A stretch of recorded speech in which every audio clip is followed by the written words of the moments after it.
Piet Boer. I was the project architect on Soccer City. I've been involved in the project from about 2006, where we start with the design and followed it through until you see the final built product that is there today. I'm also one of the partners in Boertman and Partners, a fairly big architectural firm in South Africa. Well, we've been involved with the old FNB stadium for quite a few years. My personal involvement was essentially from 2006, from when we won the bid for the 2010 World Cup. And at that stage we started with 10 different designs of the stadium to almost try and place an iconic stadium there on request of the city and on request of the government. So we went about the whole process of designing these 10 different ideas, or developing 10 different ideas for what the stadium could possibly be.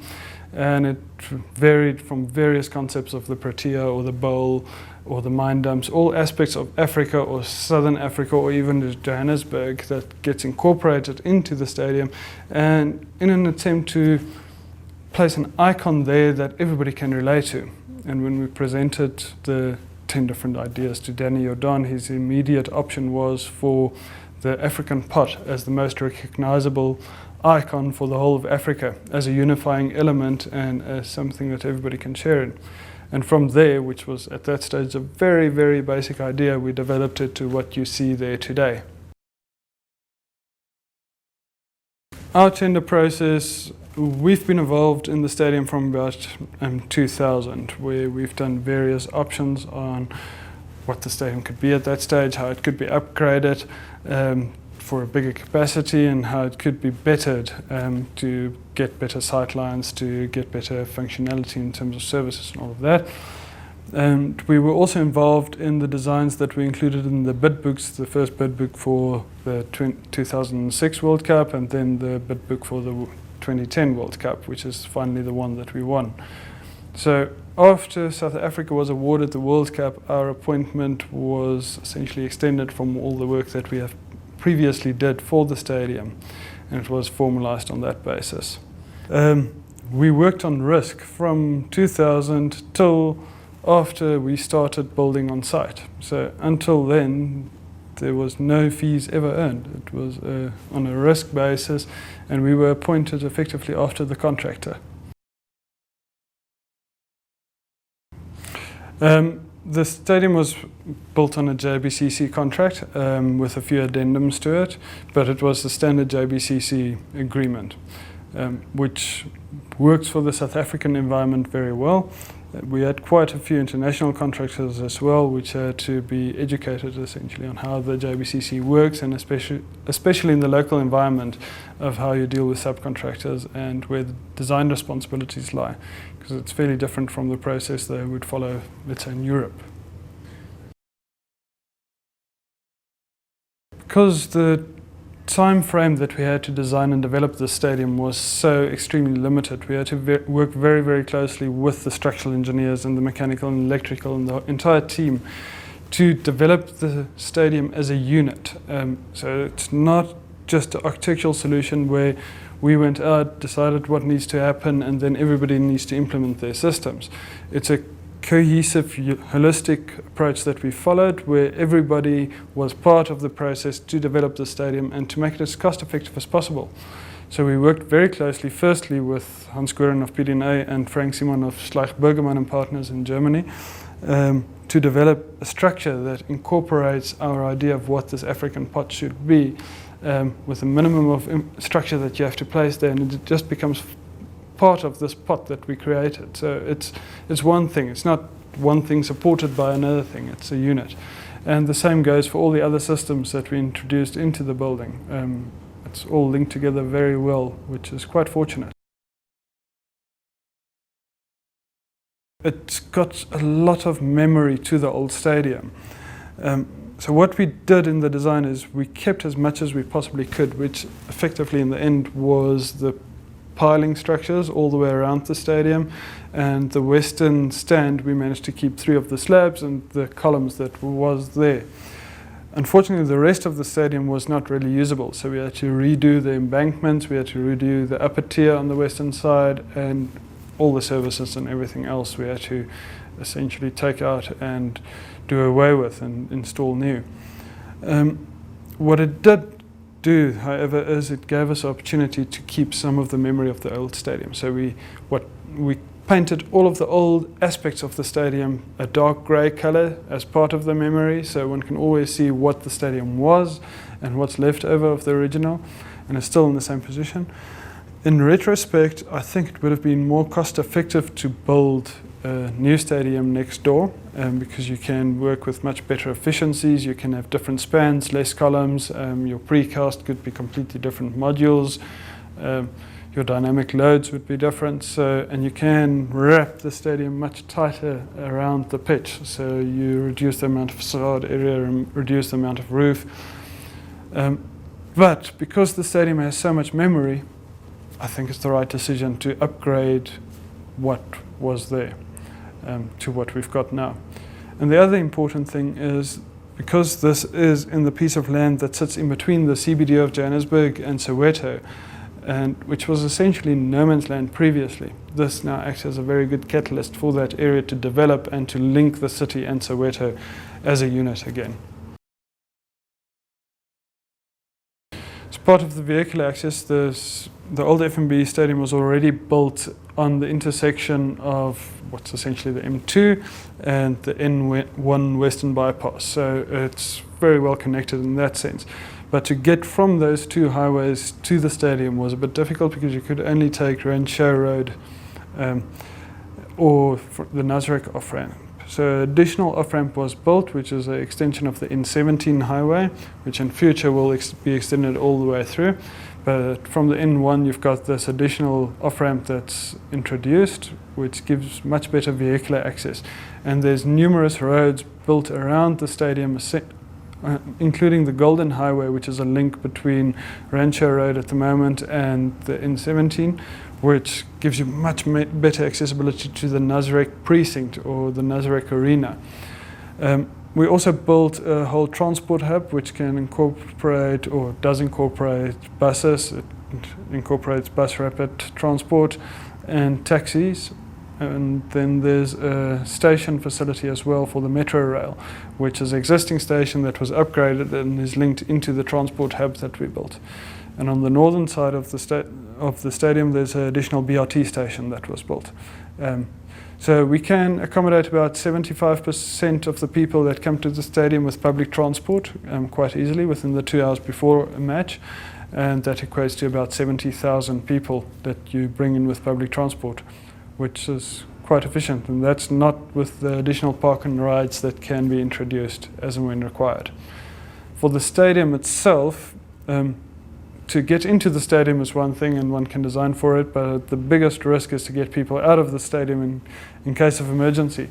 So in terms of regulations, you need to get to a place of safety within 8 minutes. So the entire stadium is designed on an evacuation basis so that you can get every person to a place of safety within 8 minutes, which on the lower embankments mean that you need to get them out up to the pit of fire, which is the security line around the stadium.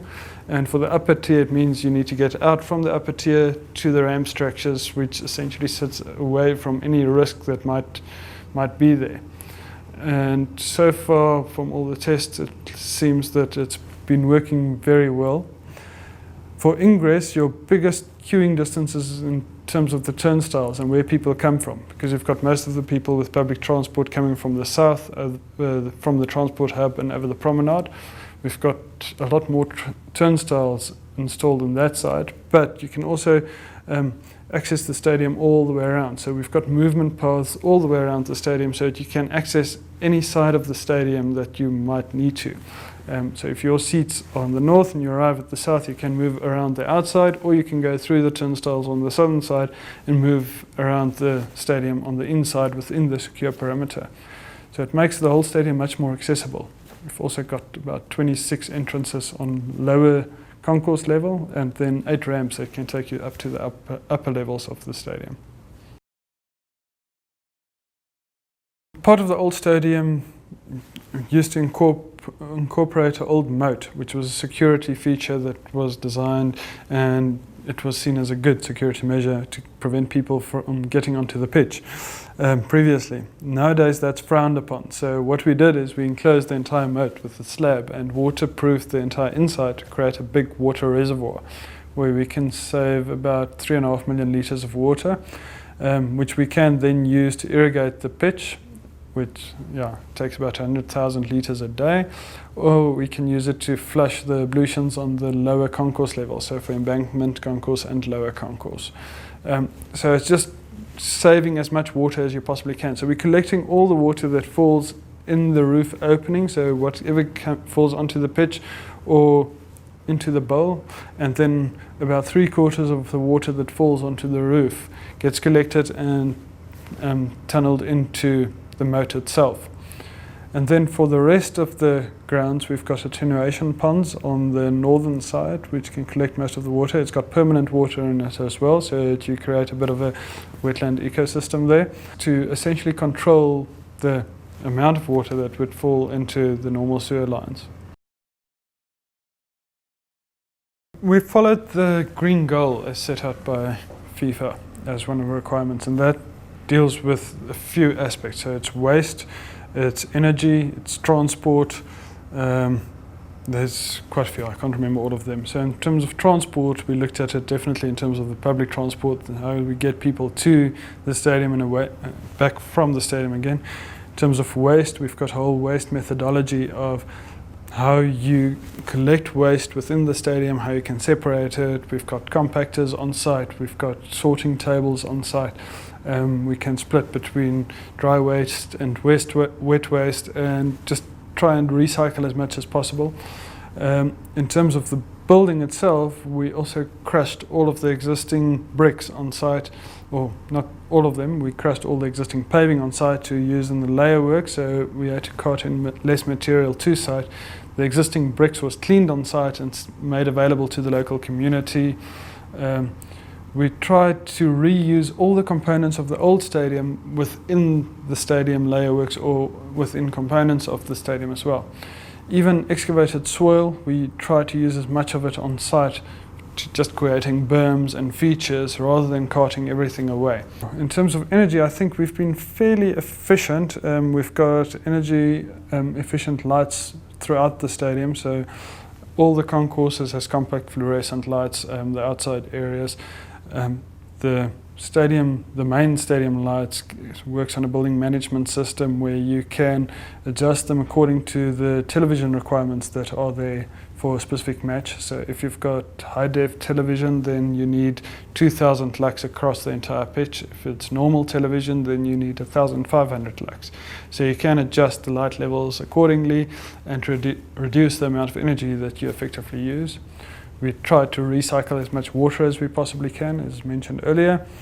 And then in terms of materials, the facade is made of a fibre reinforced concrete panel, which has a life expectancy of about 60 years. It's colour through, it's got no maintenance requirements whatsoever. And it can be fully recycled after the stadium is decommissioned. The structure for the roof is all steel, which is completely recyclable, and then the concrete, although it's more difficult to recycle because of the steel content in there, it can still be reused in certain instances. Well, interestingly enough, some of the bigger loads on the stadium is wind loads, and the stadium trying to be sucked out of the ground. So we did extensive wind tunnel testing in a small town called Kobbelmoor in Germany, where they developed, or they built a whole model, and through the wind tunnel testing we could calculate what the forces on each side of the stadium would be. And what we realized is that I think it's about a 500-ton uplift per core. We've got 12 cores around the stadium that is generated. So we had to introduce tension piles for the main roof supports that go down 30 meters to the bedrock, and then another cables that are grouted in another 8 meters into the bedrock below. And those cables would go all the way back into the roof structure to keep the entire stadium down, which was quite an interesting feat. The outside structure is essentially split into 3 sections. or 4 sections. So the first section from the ground to upper tier level or upper concourse level is a concrete structure, and that acts as a cage around the whole stadium. There's steel tie beams that sit in between every concrete column, and that acts as a cage, holding the whole stadium together. That's made in concrete because all our ramps are suspended from there, and it becomes the link between the outside face of the pot and the existing stadium structure. So you've got that dialogue of the two structures that has to take place, and concrete was the logical choice in terms of program and just in terms of how the structural systems would work. Because in sections you've got ramps connected into it, in sections you've got normal suspended slabs connected to the facade itself. So from the upper tier or upper concourse up, it's a very simple steel structure, which is essentially a steel cage again. It's 400 by 400 8 sections that go all the way to a spatial ring truss, which sits around the stadium, and is connected at top and bottom with pivot connections, so it can move independently from the rest of the structure. At the top, it's supported by the spatial ring truss, which is the main structural element of the roof. It's about 800 meters long. It's a big triangular space frame that supports the 37-meter cantilever on the one side and the facade on the other side, and takes up all the wind loads. It takes up the weight of the whole structure of 7,800 tons of steel in the roof itself, and it transfers it to 12 columns or 12 structural shafts around the stadium. And those are the same shafts that will deal with load and with wind load in certain instances as well.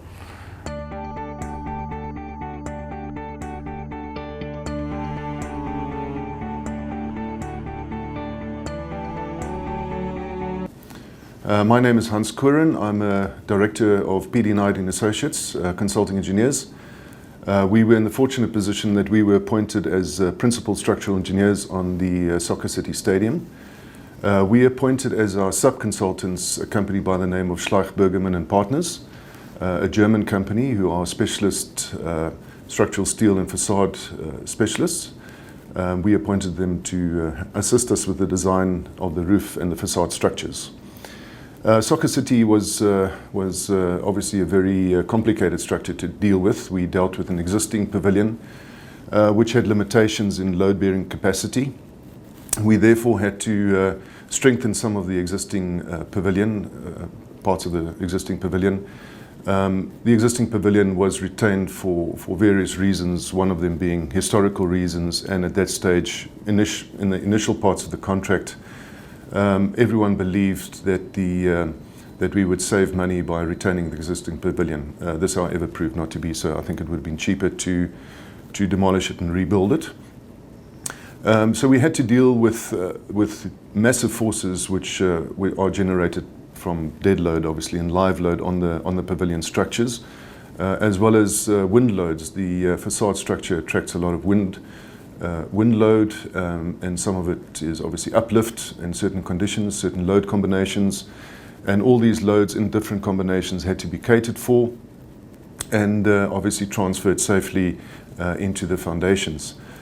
Some of the foundations attracted uplift forces of 5,800 kilonewtons and downward compressor forces of 10,000 kilonewtons, massive forces that we had to deal with in very, very large moments.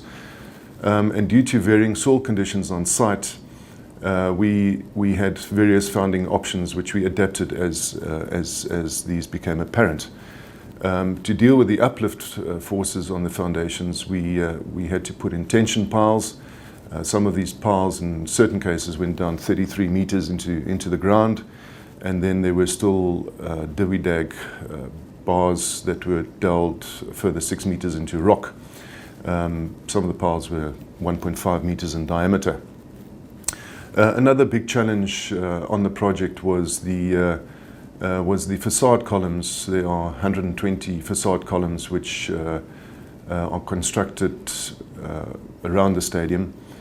These facade columns take all the facade vertical and horizontal loads, as well as obviously the wind loads as well, and they are eccentric to the base. The top of the facade column is about 17 meters above the base and horizontally about 6.5 meters away from the base, which obviously in its static state attracts huge moments and once again uplift in the foundations. These facade columns also proved to be a challenge to construct because of the very large content of reinforcing steel in the columns. If my memory serves me correctly, I think there was about 800 kilograms per cubic meter of reinforcement in these columns, which obviously made it very difficult to compact the columns with normal poker vibration. The contractor, which is Grinneker LTA Interbeton joint venture, opted to use self-compacting concrete. The concrete strengths in these columns after 3 days was approximately 40 MPa, very, very high strength concrete and very durable as well.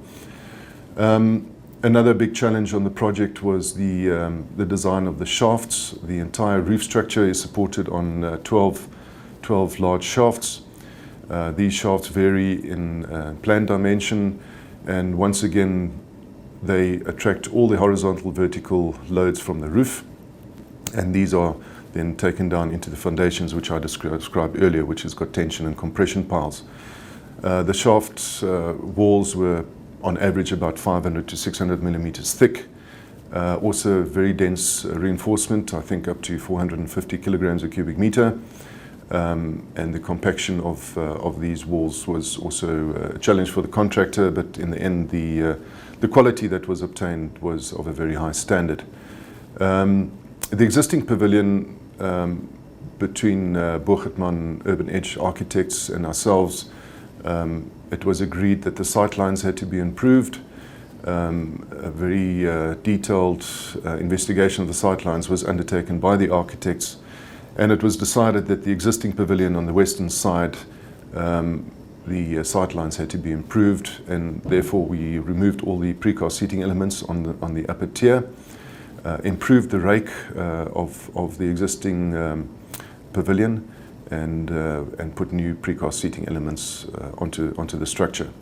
It was also found with detailed surveys, which only became apparent after the contractor had started on site, that there were many discrepancies on the existing pavilion which had to be dealt with. The new structure in relation to the old structure, we discovered that there was a rotation. So during the construction stages, and this was unfortunately not picked up before construction started, but it resulted in us having to design transfer beams to ensure that the rotation was dealt with. And we furthermore picked up that the existing pavilion was not level, and therefore leveling screeds had to be introduced. These leveling screeds attracted a lot of additional load once again, so the existing structure also had to be checked and made sure that all the existing load could be catered for. And in fact, there was quite a bit of strengthening required on the existing pavilion. We used quite a bit of carbodur strips as supplied by SACPCMP, which efficiently dealt with tension zones in the concrete where we couldn't introduce additional reinforcement. We also did quite a few load tests on the existing piles. Quality control on the stadium we found to be extremely important, and we did numerous tests. I believe at Soccer City we probably did more tests than any of the other stadiums.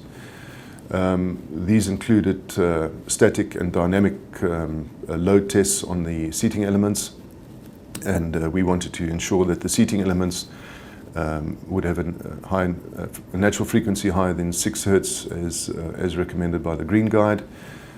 These were undertaken at Wits University in the laboratory, and we found that on average the natural frequencies were about 12 Hertz, so well above what the minimum requirement was.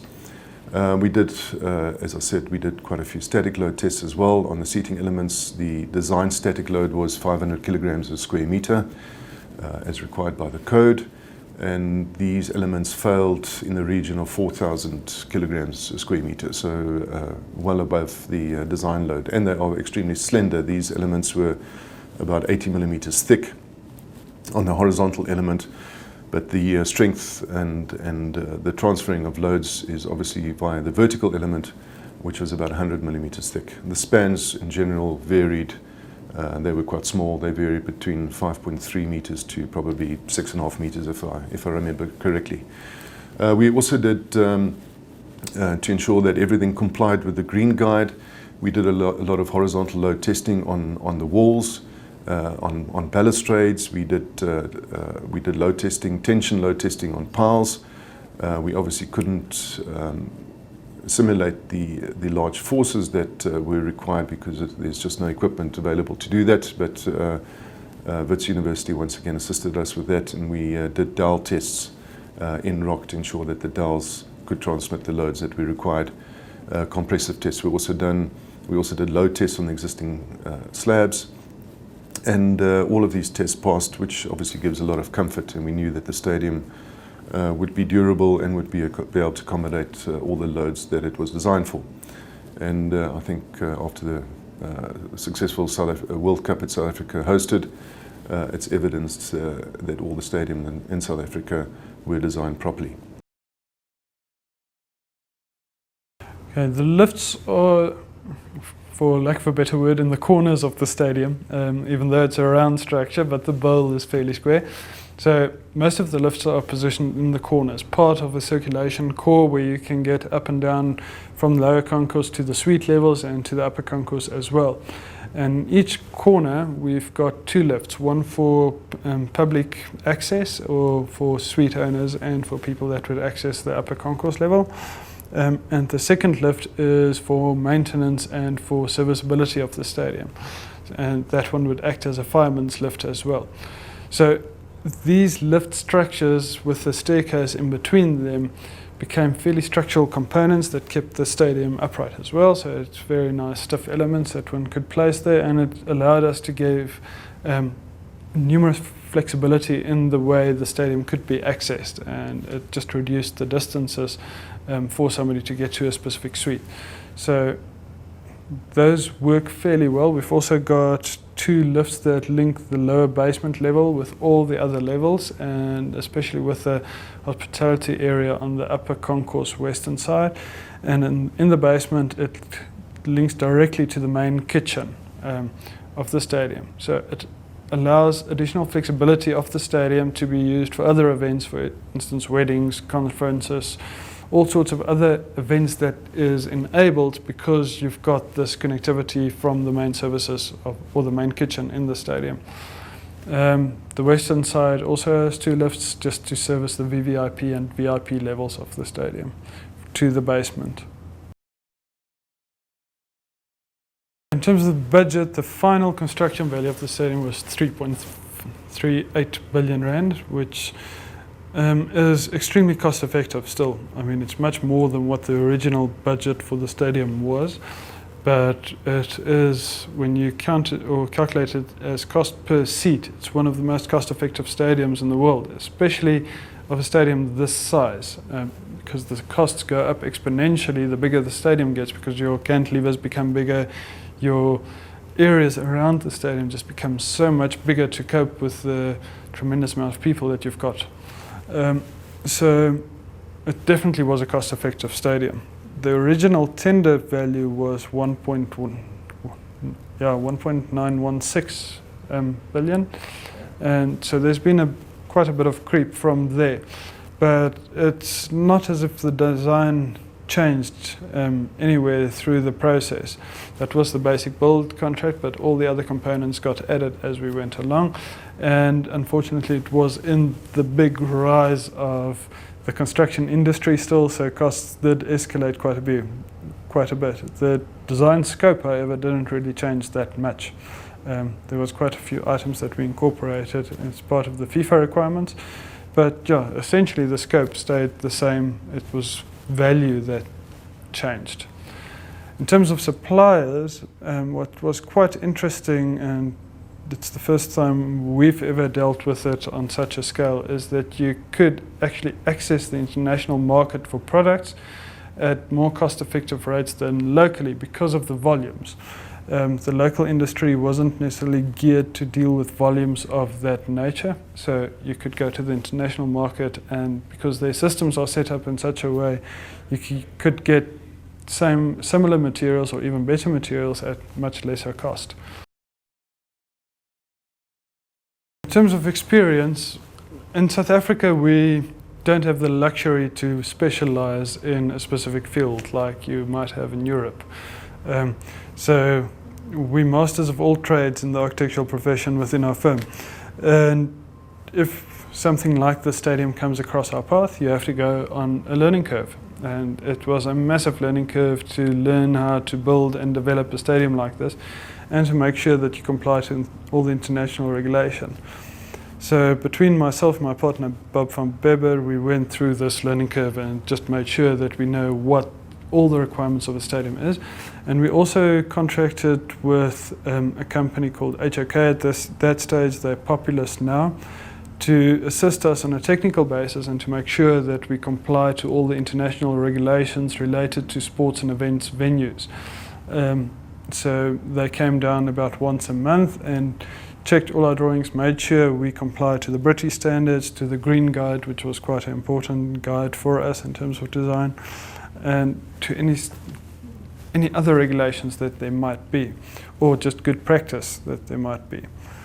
But otherwise, it was us and our team, and we had to learn. We had a very small core team of people, very senior people within our office that dealt with the project, specifically because with the time frames, you don't want to go and manage 50 people or 30 people or whatever.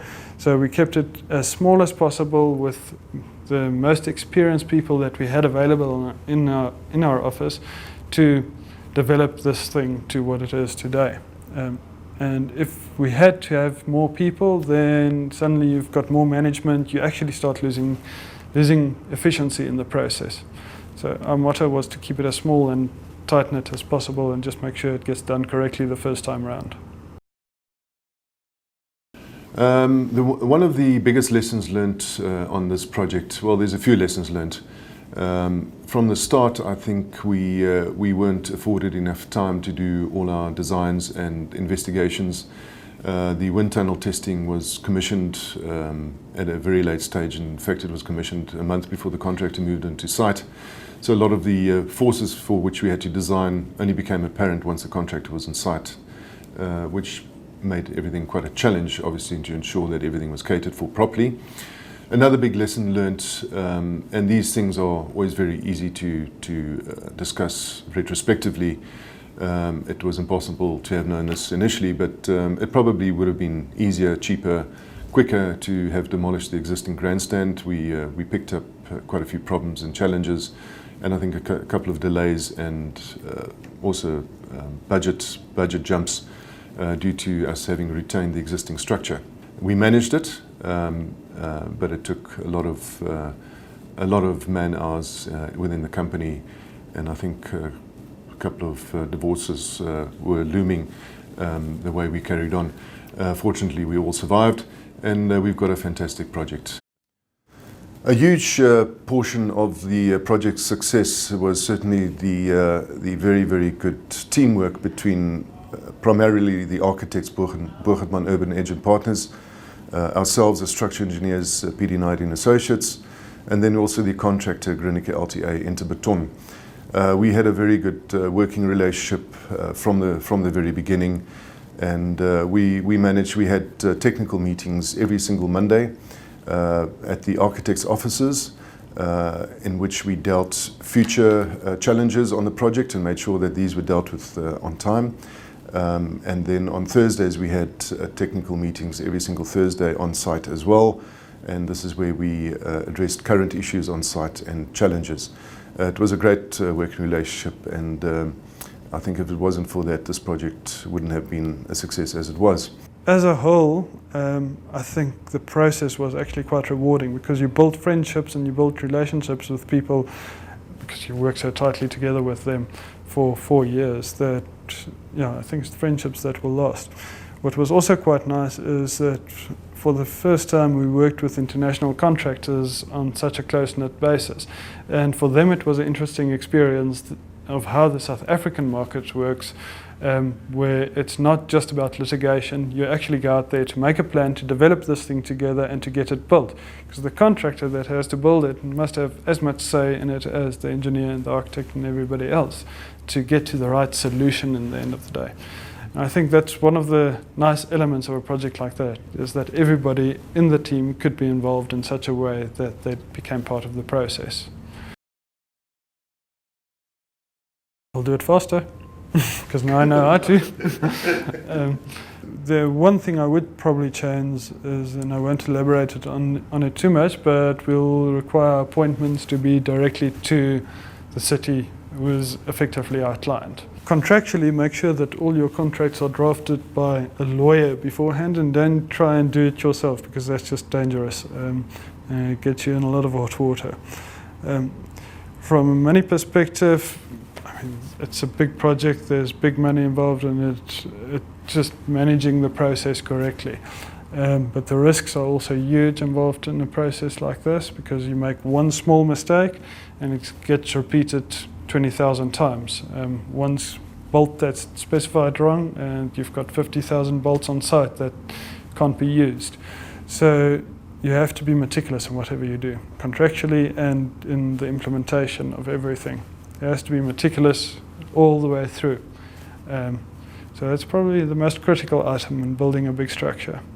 Fortunately, South Africa is not as legally inclined as the rest of the world initially in a project. I think in the end we end up in the same way, so it's the same lawsuits and everything else. But initially you can work together in a very good way to get a very good product out there very quickly. Whereas internationally, I think it takes a bit more of your time to deal with all the legal aspects in the initial phases, when you should actually focus on getting the design out and getting the building built. Yeah, I think in terms of what the design is in the end, I don't think we'll change anything. I think the product that is there has become what it's supposed to be. It's one of the icons of Africa and the icon of South Africa, and definitely one of the key elements of the World Cup. And I think everybody of Johannesburg especially, and probably South Africa, has taken ownership of what the stadium is, and that's what we really set out to do. So in terms of efficiencies, I think we can program it differently, we can document the building differently, and we'll probably implement different systems which we didn't have the luxury to do when we started with the project. But yeah, I think it's all about efficiencies. We can do it quicker and faster and better this time around. But in terms of the communication with the contractor and with, for instance, the structural engineers, I think that was very good and worked very well. The stadium was definitely designed as a business that has to work for 7 days a week. It can't just rely on events to support itself. So that's why we incorporated office space that could be leased out. You've got all the additional areas around the stadium that could be used for the weddings and funerals and everything else, and for additional sporting events. The entire site is reticulated with IT and with power, so you can have big markets, or you can have truck launches or mini launches or whatever. So there's a multitude of aspects that you can bring into the functioning of the stadium and into the feasibility.